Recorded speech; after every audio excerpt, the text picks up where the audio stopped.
different, obviously very special to have the service that we're having and having guests from both the east and the west. I guess it's maybe north and the east, but either way, we're certainly glad to have with us our guests from the New Mexico Children's Home of Portales and the Children's Home of Lubbock.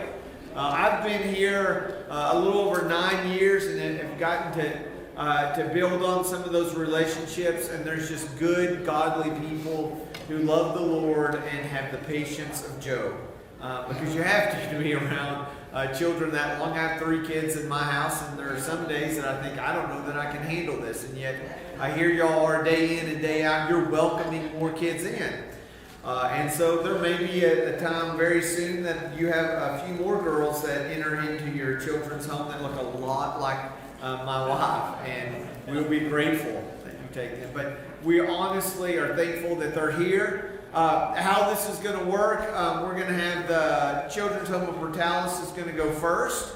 We're giving them, okay, Lubbock's going to go first. Okay, Lubbock is going to go first. The Children's Home of Lubbock is going to go first. And they're going to speak for about 15 or 20 minutes, and then we've intentionally left a few minutes for you to ask questions. And then Portales is going to go do the same thing, and we've also left some time for them to ask questions. So please, as they're talking, be actively listening and thinking about some of the questions that you want to ask them, and grill them as much as you can. So anyway, we're so glad that you hung around, and I'm going to pass it over to Eric, and he's going to share with us this morning. Eric, thank you.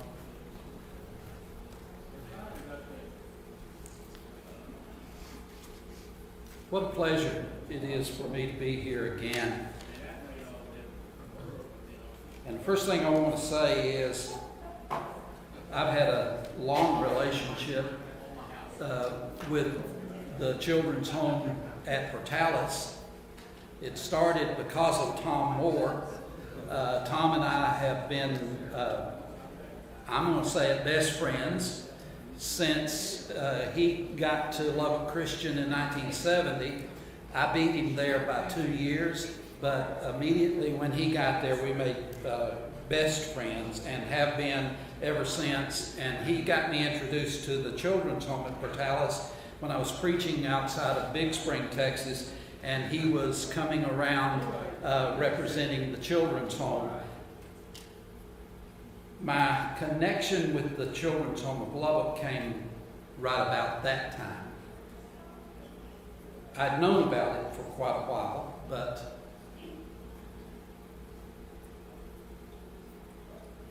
Laney and I had decided that we wanted to adopt a child. We ended up getting our son Spencer from the Children's Home of Lubbock. He was 17 days old when we went up to pick him up. And then my connections with the Children's Home at Portales got even closer when I was preaching at Littlefield. And in fact, I got on their public relations board and served on that for about 5 or 6 years, and loved every minute of it.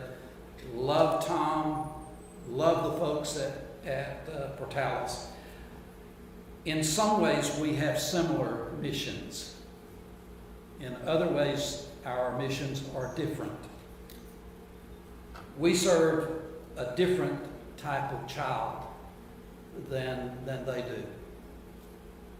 I applaud their work, and I applaud you supporting them even better and better every year, because they need your help, because they're making a difference in the lives of those kids and the families that they serve.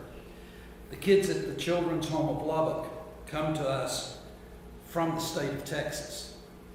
They are removed from their home situation because of abuse and neglect. We take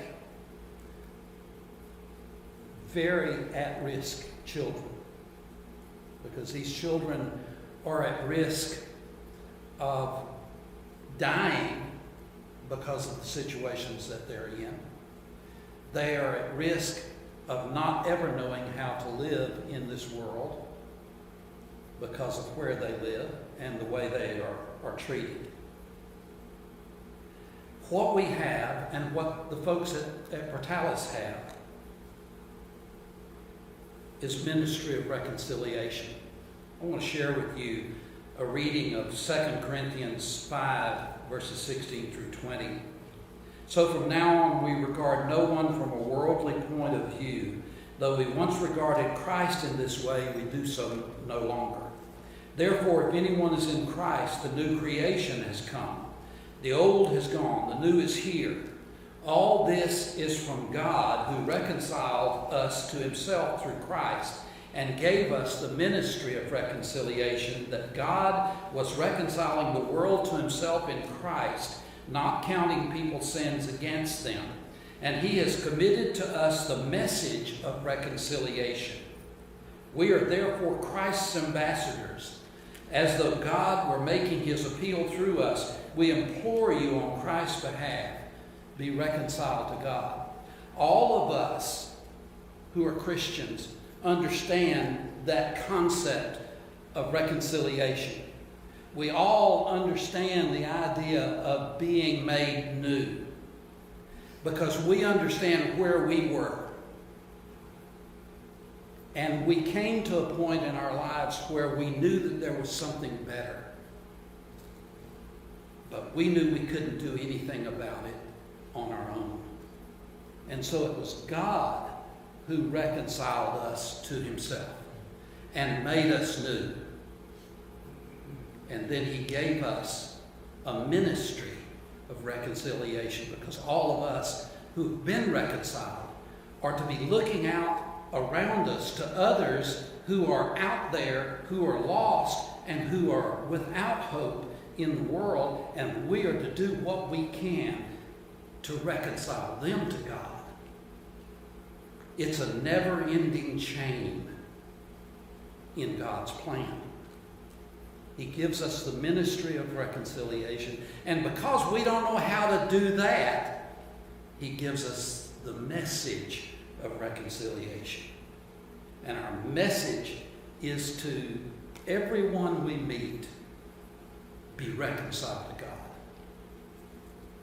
Well, these kids that I'm talking about that are heavily at risk, they have no concept of what it can be like. To them, living in abusive and neglectful situations, as far as they know, is normal.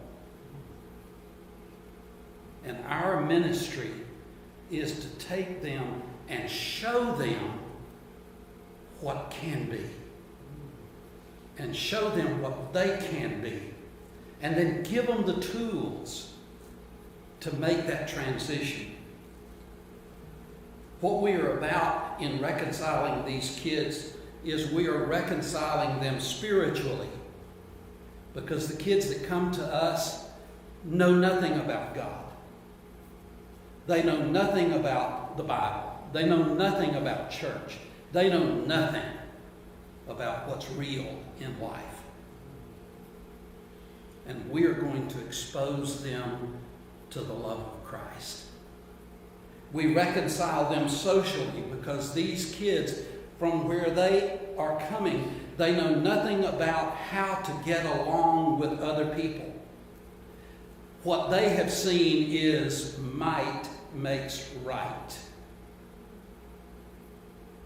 And we want them to see that living lives as Christians and showing acts of kindness are far more powerful and far more productive.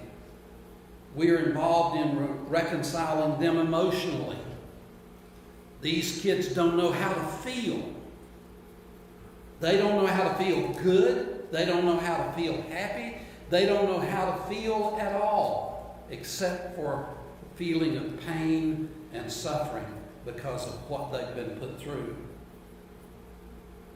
We are involved in reconciling them intellectually. The kids that come to us on average are 2 years behind in school. And you and I know if they can't get some sort of an education, their hopes for making a life are very low. And then we reconcile them morally. The idea of what's moral where they've been is if you've got the power, if you've got the strength, then that is how you determine what's moral. We want them to see a difference between right and wrong. We want them to see that it's better to do right. It's better to do the honest thing. It's better to do the thing that is good. We reconcile them through several programs. Some of these are very similar to the programs at the Children's Home at Portales. We have a residential care program, and in which we have about 10 cottages on campus where kids are brought to us and they live there. They live there with the house parents that are assigned to them, and they live there with the other kids that are put into those cottages, and they grow up there. We also have an emergency shelter, and it's just what I just said. That's the only way to describe it. It's where kids are taken out of these bad situations. The proper word is not bad, evil situations, where they've been abused and neglected and mistreated, and they're brought to the emergency shelter where they, for the first time in their lives, most of them experience safety and experience having someone care for you who's not out for their own good. We have a foster care system. We have about 60 to 65 kids in our foster homes that we operate in the Lubbock region, and we keep that pretty full. Our campus, we have about 60 to 65 kids on campus in the residential care. And then another of the means through which we reconcile these kids is our system of adoption. We are always looking for adoptive parents, for families that want to give these children a permanent solution to their needs. And by the way, we do adopt into New Mexico, so don't worry about the borderline. We will adopt to anywhere in the United States. We're just that desperate to find the right families for our kids. And I've got to tell you, one of our happiest things was right at the beginning of the pandemic, we celebrated 1,000 adoptions finalized. And we are still terribly excited about that. And now we're working on our second 1,000. Can't wait to get to there. Took us a long time to get to 1,000. Won't take us as long to get to 2. And then another means through which we reconcile these kids is supervised independent living. It's our newest program. And it's something that we're very proud of and we're excited about. We've been doing this for about 2 years now. I want to tell you about it. That's where I want to spend most of my time today. The Supervised Independent Living Program was designed as a response to a crisis in foster care in the state of Texas. I don't know if you're aware that the foster care system in the state of Texas has been taken over by federal court. It was determined by the federal court that that kids were not being properly taken care of in the state's foster care system. And one of the biggest faults was that when a child reached 18, they aged out of the foster care system and they were pushed out. And they were pushed out unprepared. The result was, because these kids didn't know how to make a living, they didn't know how to operate their lives, they didn't know how to get a job, they didn't know how to keep a job, they didn't know how to do it. Well, we don't do checkbooks anymore, do we? Well, some of us do. Some of us are old enough that we can still do checkbooks. I don't do it very well, but I can still do it. They just didn't know how to live. The result of that was that these already at-risk children came to be more at risk. They became to be the most at risk of the people in the state of Texas for homelessness. If you don't know how to make a living, if you don't know how to make a life, what are you going to do? You have no place to go back to. And a lot of these kids became homeless. They were most at risk also for human trafficking. Because the predators were out there, they would see them on the streets, and they would take them. They were most at risk for recruitment by criminal enterprises, drug dealers, and so forth. No wonder it was determined by the court that the system was failing the kids. Well, our response to that was to institute our supervised independent living program. And what we do there is we accept applications from anyone who has aged out of the foster care system anywhere in the state of Texas. They can apply to us, and when we accept them, we bring them to Lubbock and we provide an apartment for them. We have apartments at the moment for 12 that will grow. We put them in those apartments and they live there under the supervision of one of our case managers. They become involved in our campus programs, and we immediately began training them on life skills. We introduced them to the Lord, but we also introduced them to responsibility that they're going to have to take for themselves. We get them into job skills training, whatever that is their wish, and we teach them how to manage their finances. We teach them how to maintain a car. We teach them how to apply for a job. We teach them how to keep a job. We teach them how to raise a child. We do everything that you do in your family for your kids that are growing up. Only these are kids that are out there. All of this is so that we can give them safety and a path to a better life. Why? Because we're involved in a ministry of reconciliation. And these, the most at-risk kids in the state of Texas, need to be reconciled to God. And that's our purpose in this.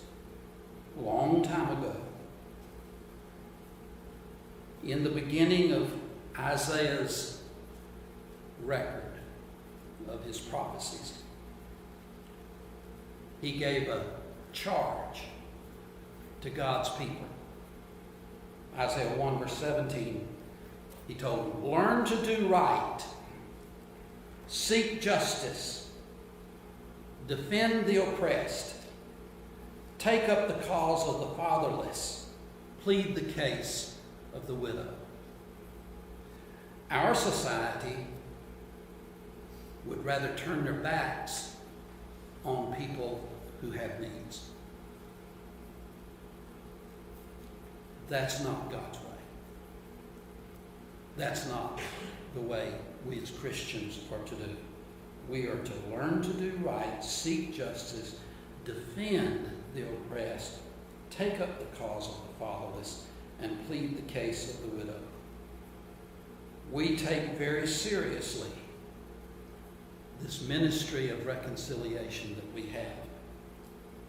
And we will work to reconcile these kids against all odds. We've had challenges in the last year and a half. You know that. I want to tell you that Art Bramlett was one of our house dads. He and his wife have been house parents for about 7 years now.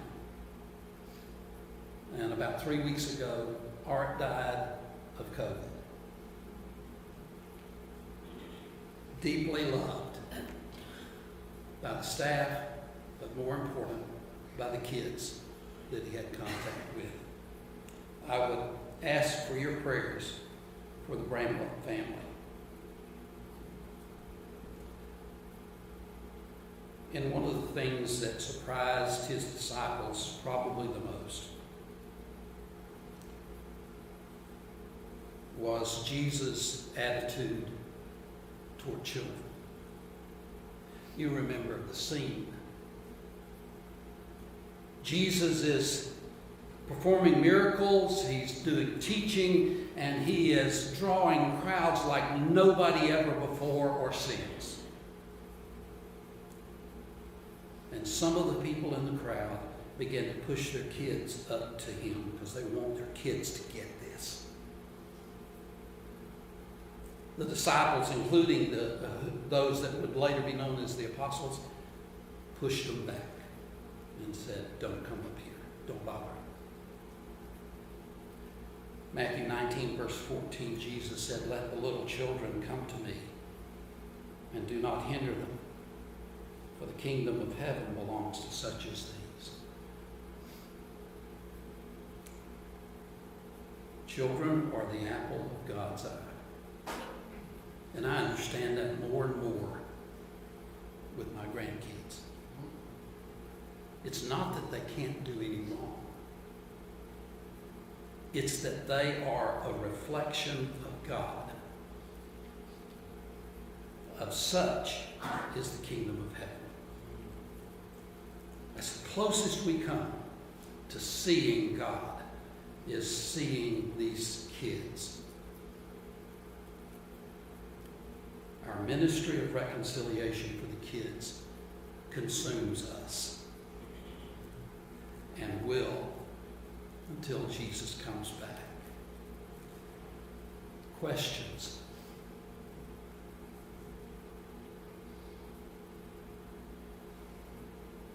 Are your numbers up or down because of the pandemic, or is it? Yeah, thank you. Did you have to scale back, or did you get more? The numbers of residential kids is down. And that's because the state isn't picking up as many kids. And especially during the lockdown, one of the problems that we had was that the number one spotters of child abuse are school teachers. Because they're with them, they spot it, and they report it. And so when they were taken out of the picture, when the kids were taken out of school, it didn't mean the abuse was less. In fact, the abuse was worse. There were more instances of both child abuse and spousal abuse. It skyrocketed, but there was just not the reporting. So, and we took advantage of that. Hate to say took advantage, but we took advantage of the lower numbers to do some renovations to get ready for, because we will have them full again. Yes, sir. With the kinds of kids you guys bring in, how do you guys get them to see that you do care about them?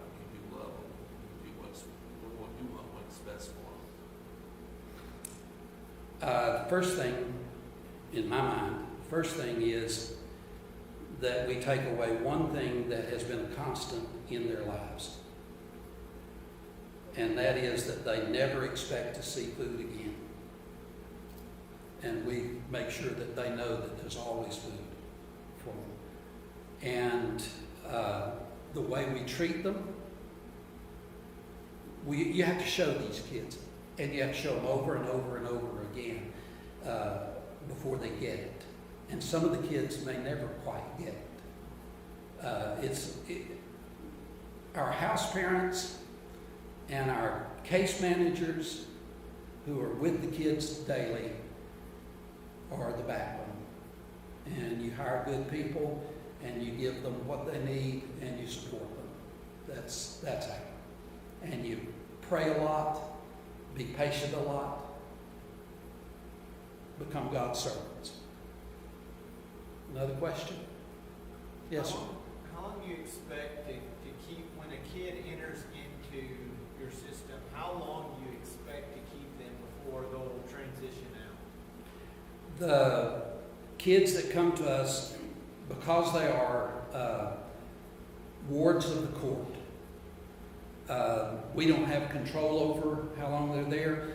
The average stay of our kids on campus is about 1 year to 18 months.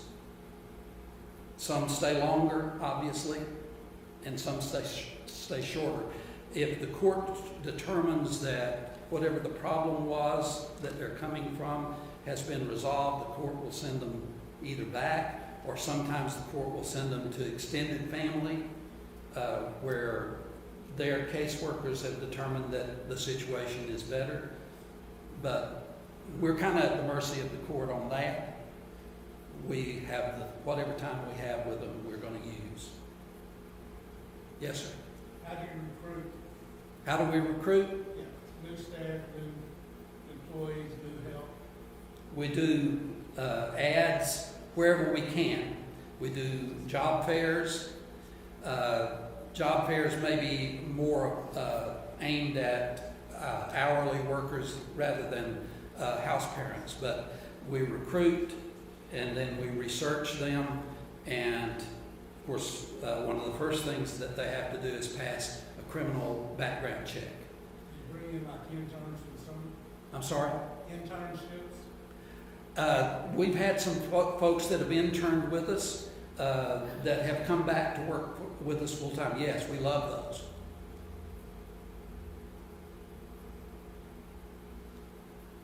Other questions? Yes, sir. Very, geographically, where the campus is, do you distribute kids to schools in a local area like that, that's their resident, or do you disperse them throughout the town? We do not disperse our kids. Our campus is in the Roosevelt Independent School District. Roosevelt is a rural school out east of Lubbock, not on any major highway, but out there in the cotton fields. And our kids have gone to Roosevelt School since we opened in 1954. And there may be some kids who have different needs that could end up going somewhere in Lubbock, but that's kind of rare. That's through high school? I'm sorry? Is that grade school? Yes, yeah, they're full levels of school. Anyone else? I want you to welcome my best friend, Tom.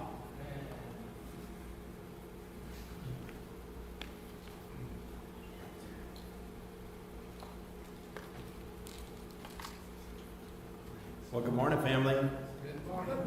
Thank you so much for allowing us to come today. And yes, Eric's one of our very best friends. Well, I just want to tell you a little bit about the New Mexico Christian Children's Home. Of course, you know we opened up in March of 1954. We had a grand opening, and we had, well, you might recognize one of your cars out there, guys. And, I have to admit, I was only 2 years old then, so I don't have a great memory of that, but I understand it was a wonderful day. We opened up the first cottage having 48 children in a single cottage. We had 24 boys on one side, 24 girls on the other, and they each shared a common bathroom. And don't you know that had to be fun? We even had 6 children to a bedroom, so I'm sure those rooms are more like a jungle gym than they were a bedroom. But you know, the moms got out with full head of hair. I always thought that was a plus in my book. But anyway, this is how our original cottage looks today. This home helped serve over 5,000 children since the home's existence. Needless to say, it was just getting a little tired. So we retired it from that position, have remodeled it, and it's now serving as our office building. This is our Children's Learning Center. This was our old office. We went through and completely remodeled it. And on the inside, there's a great area for the kids to come in and do their computer homework.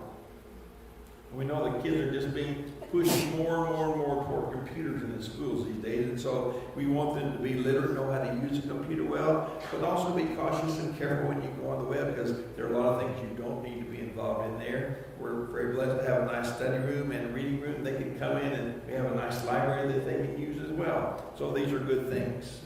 Here's our newest cottage. This is the Beckham Cottage. Actually, it came online in January of 19. It's a beautiful home. It's a 6,500 square foot home. It has 4 bedrooms on either end with a house branch quarters in the middle. I just want to give you a little tour through here. And I have to admit something.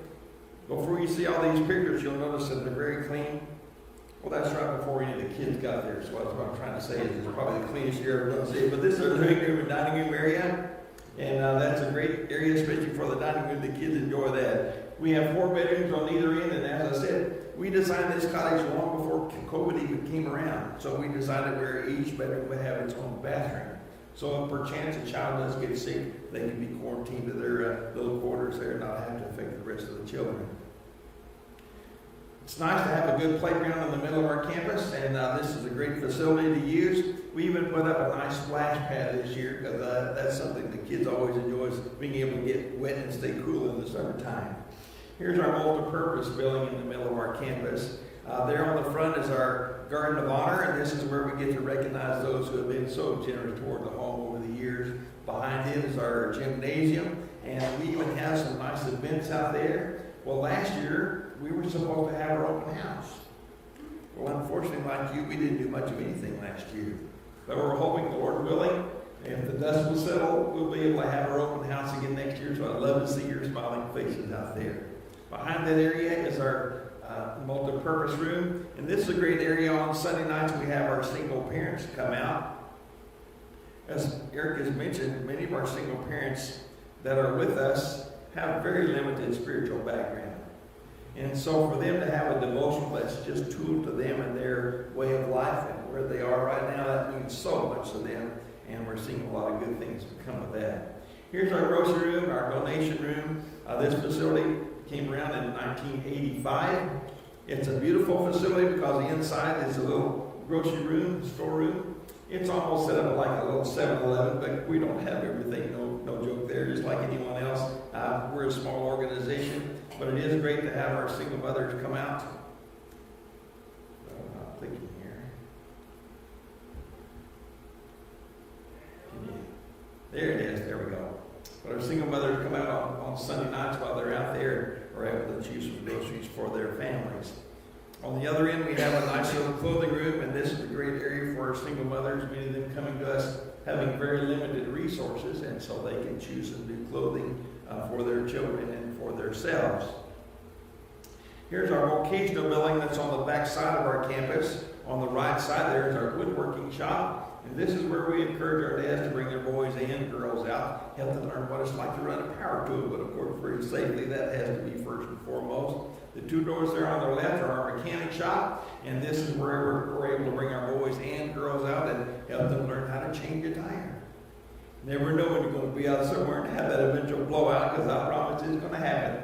So if they can learn to do that, that's something in their favor. We even encourage them to learn how to change the oil in their vehicles. Now here's our farm and ranch building. Now these are about a half mile to the northwest of our main campus there. And I want you to meet, well, these are some of the kids and their daily activities, but I want you to meet some of our ranch hands. Now this is Dalai Lama, Abby Donkey, and Katie Goat. Now friends, Dolly does her job well. As you know, llamas do not like dogs.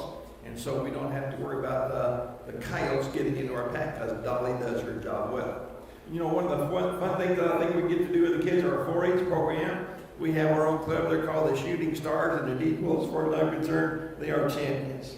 But they learn how to take care of a market pig or a market lamb. We've had some goats that joined the herd last year, not to mention all the rabbits we have. Now, friends, I have to tell you, last year was a bad year, as you well know. But also was a very bad year for the rabbit population. And across the entire nation, there was a disease going around, and it took out every rabbit that we had. Well, as you know, rabbits multiply quickly, so we're back in the rabbit business again. But anyway, we encourage our kids to come out in the summer, work with their animals, make sure they get enough feed, water, exercise. But folks, now this can be a very strenuous program, as you can see here.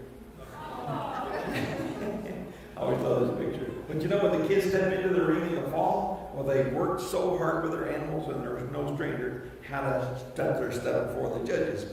We want our kids to realize that hard work will pay off if you'll just stay with it. Well, to demonstrate that, 13 of our children got in the auction this year, brought back a total of $30,000, so we're very proud of them.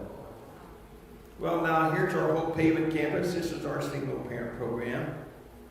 It is actually in town. It's not with our main campus out toward the home. We purchased this area, back in 2015. We actually got started in the single parents in 1983. We built 2 duplexes on our campus, and recently those have been commissioned to another area of our work, and I'll talk about that in just a moment. But we purchased this 15-acre plot of land in 2015, hoping to build another 15 more single-parent duplexes on this plot of land. Now that will allow us to reach out to touch another 30 more single parents and their families. We started this, and we built the first duplex in 2016. We were looking at a $6 million bill. We were thinking at least 5 to 10 years. Well, apparently the Lord had much greater plans than we did, because at the end of 2018, July that year, all of these 15 duplexes were built, paid for, and in the black. Now, folks, who did that?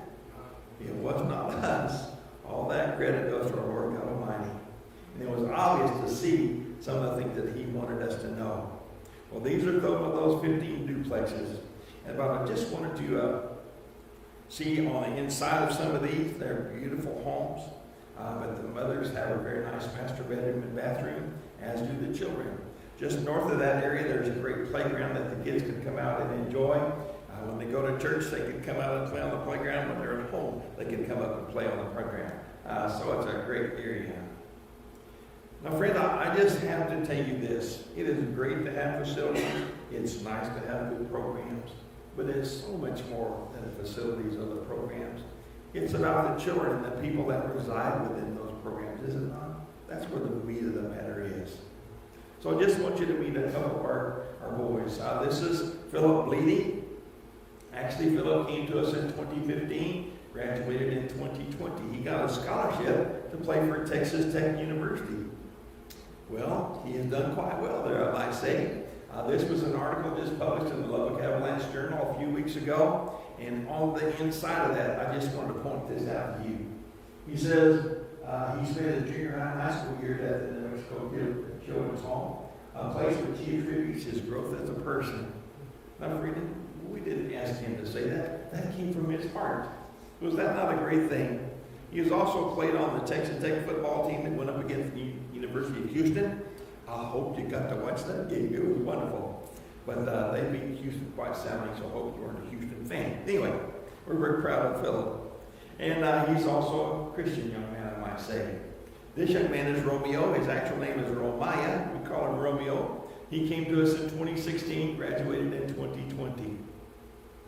He was also on the 4A championship ran football team that won the state just a few years back. And he also graduated from Eastern this last year. No, from high school last year, but he went to Eastern hoping to play football. Well, as you know, that didn't happen last year, so we're hoping he can be on the field this year when he plays football for them. But he also was a Christian young man. This is the young man I want you to meet. His name is Jesse. He also graduated this last year. He came to us, and for several years he had attended the Ponderosa Christian camp, which is up close to Albuquerque. Well, one time when he was there, he met this young lady named Misty. Misty was actually adopted through the home back in the mid-'80s, and so they struck up quite a friendship. She encouraged him to come back and be a counselor there at the camp, which he did a great job. And when he came home, he realized that one of his very best friends, Demetrio, which is one of our single parents' children, was not a Christian. So he visited with them, and before you know it, Demetrio became a Christian. This is Sandra Caldera. Sandra is one of our single parents at the home. She was actually able to graduate from Eastern New Mexico with her master's in counseling. A few years ago, we had a lady and her husband who had been working with the home. She was in charge of our adoption agency, but they decided to retire and move to Boise, Idaho. Well, Sandra was a perfect fit for that area, so she slid into there and was helping with the adoption agency. Just recently, she has moved to another area, our new mother homes. This is a new area that we're opening, and she's helping the Pregnancy Resource Center in Clovis, New Mexico. And they have a program that has several ladies who need a place to live until they deliver. Well, we happen to have 4 apartments that we're going to be able to bless them with. So she's going to be working in that area and doing some extensive counseling with them. Many of the mothers who are pregnant are not aware that there are other opportunities rather than abortion for their babies. And so it's good to have them have that new opportunity. This is Jamie Twofoot. Jamie also came to us several years back. She was working on her master's degree and was able to accomplish that through New Mexico Highlands. She got her master's in social work. Just recently, she has accepted those responsibilities in the adoption agency, working in counseling in that area. And also in another new area of our work, much similar to Eric's in the home there, is we're working at helping our transition children coming out of high school, going into college. What's my next step? What do I do? How do I grow up from here? And Jamie's going to do a great job in that area. Friends, when our single parents come to us, we expect them to do several things. First of all, we want them to attend church Bible study. As I mentioned, many of them have very limited background in this area, so it's quite uncomfortable for them to do this at first, but whenever they realize that people love me here, they're glad to have me. Pretty soon we're beginning to realize that many of them are becoming Christians. We want them to work on their personal growth, work on their relationship with their families.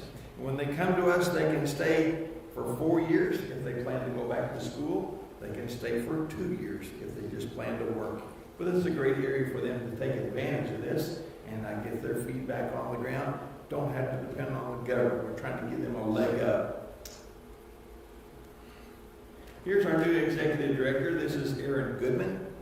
Aaron came to us from a little village called Las Cruces, I think it is, from a little organization there you might know, White Sands Missile Range. Well, he's actually a bona fide rocket scientist, and so we're very thankful to have Aaron with us. He stepped into this position last November. He's been with us now for about 5 years. Rod and Liz have stepped aside. They're helping in our public relations department, still doing a great job. We're so thankful to still have them around, but they're just working in a different area. Friends, I've asked the question, how can you help? Well, you may look at all this and say, my word, they've got everything in the world. What else do they need? Well, let me put it this way.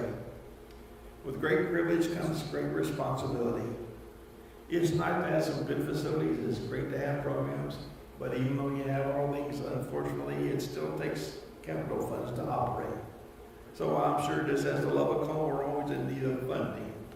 So if you could go to our website, emcch.org, there's an area there that's called You Can Help. Click on that. There'll be 2 drop boxes come down. One's from Amazon, one from Walmart. Maybe you'd like to purchase something off of those. You can have it dropped into the home. Never have to get out of your easy chair. Well, maybe you'd like to help us. I will tell you this. Currently at the home, we are down to 2 cottages that are open. We're having a very difficult time finding house parents. People don't want to work right now. And it's not just with us. I'm sure it's with Lubbock Home. Other homes across the entire nation are facing the same problem. So if you have family members or you yourself would be interested in helping with house parents, we would both love to visit with you today, let me tell you. Well, another area that you would be able to help us, you see there in red is an area, well, we learned last year, many of the churches are having a hard time getting their people back in the buildings. And when they don't come, they don't tend to bring things. And so our grocery runs have really been suffering. So we wanted to try a new approach. We're going to ask you twice a year if we can send you a little postcard that say this was the ordinary time to live in your area, but in lieu of the truck, would you consider making a special contribution to help us buy groceries for the home? Friends, I think if we can do this, things will work just fine. It will go on just as always. But it will help us alleviate the problem of having too much something on the shelf and not being able to get rid of it. As you know, when that happens, the government says that it has to come off. It can't stay on the shelf anymore. That's wasteful. I hate to do that. So we want to be better stewards of the money that you do send our way. So please know that we appreciate you so very much in the way that you help us. Maybe you can go on Facebook, Twitter. I don't do much of that. Maybe you can go to Instagram. But folks, one of the greatest ways that you can help us is through your prayers. I want you to realize God hears every prayer that you offer, and He's faithful to answer those prayers. I believe that with all my heart. So we just want to say thanks today for helping children and families, whether it be the Lubbock home or the Brutalis home. Friend, I want you to know we're on the same team. We're not competition, okay? We're on the same team. So I want to leave you with this little thought. The most precious jewels you'll ever have around your neck are the arms of your children or your grandchildren or your great-grandchildren. We live in a wonderful society blessed with so many beautiful children. But folks, it tears my heart out to see so many of them being abused and neglected for one reason or another. We're a better country than that. We can do better than that for our children. So I guess I'm on my personal campaign. I'd love to see that stamped out there in my lifetime. My friend, I'm already 68. I don't know how much more time the Lord's going to give me. So what I'm trying to say is you don't need to hurry. But that's something that we can do. One other little comment. We don't take any government funds at the home. We feel like if the government gets a finger in your pie, pretty soon they want to tell you how to cook the pie. So we're just not doing that right, okay? So that's why we can have the New Mexico Christian Children's Home. That's why we can take our children to church. That's why we can have Bible studies on our campus. Because those are important values. We're not ready to turn this loose. So did I answer all of your questions about the home today?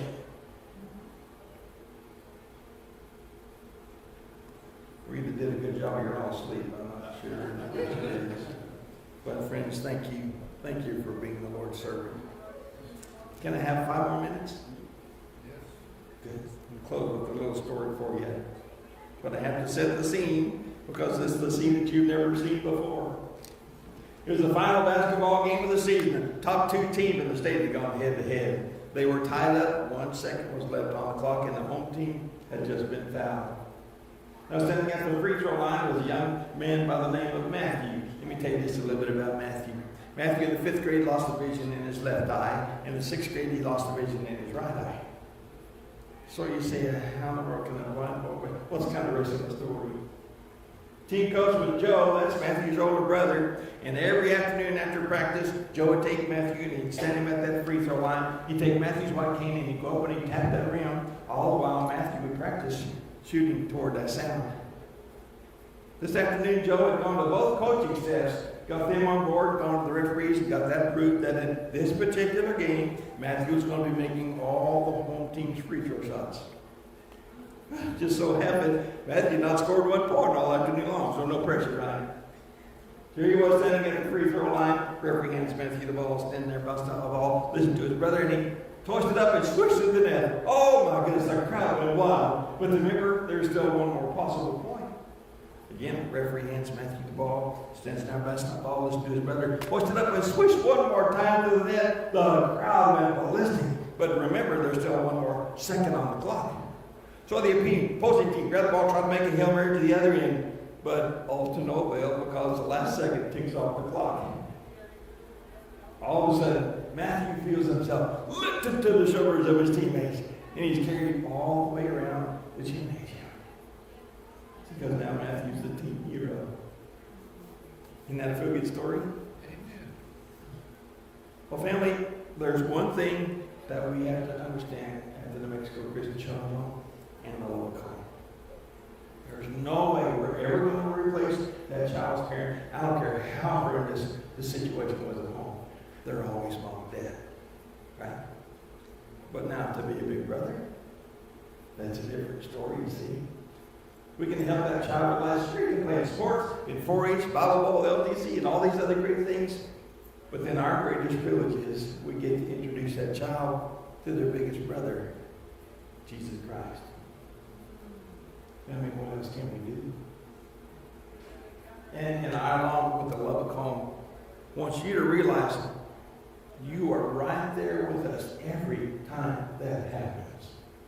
You see, this is just not our work. This is your work. As you contribute, as you give, this is your work. Something that you need to be proud of and thankful for. So family, on behalf of the Lubbock Home and the Portales, New Mexico Christian Children's Home, thank you for allowing us to be with you today. Thank you so much because you honor us.